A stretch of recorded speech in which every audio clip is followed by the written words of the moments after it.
Maz pamazām pie Kuldīgas novada domes sarodas ļaudis, aptuveni 60. Plakāti viņu rokās izsaka galvenos punktus, kāpēc sabiedriskajā apspriešanā 282 cilvēki teikuši nē dāņu investoru iecerē Gudinieku pagastā būvēt milzu cūku kompleksu. Pārbijis tikai 31 iedzīvotājs.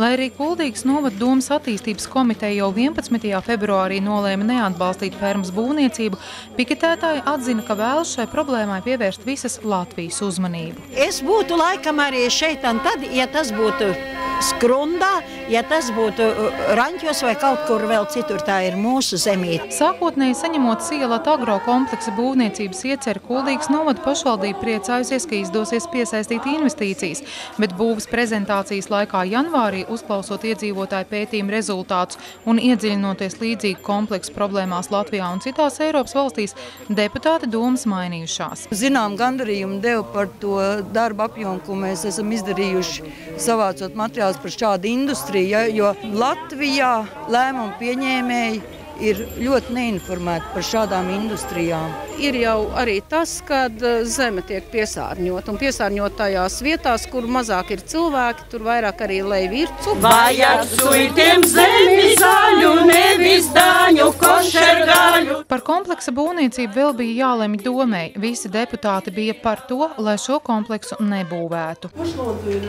pār šādu lēmumu projektu? Ja šajā gadījumā vienīgais ieguvums varbūt ir dažas darba vietas, ko mēs iegūstiem šajā projektā, bet zaudējam mēs vidi tīro, vidi kļūst netīra. Ja Dānijā 70 gadus pēc šāda cūku kompleksa tiek atvesti ļoti augsne. Sielata agro pārstāvju uz Kuldīgas novada domes sēdi nebija ieradušies, bet tā pārstāvis Aivars Kaimiņš telefonsarunā sacīja, ka tiesā prasību lēmumu pārskatīt nesniegšot. Kuldīgas novadā uzņēmums vairs nemēģinās īstenot savu ieceri, bet to piedāvās citiem novadiem un turpināšot strādāt. Ieva Benefelda, Lants Perševics, Skrundas televīzija.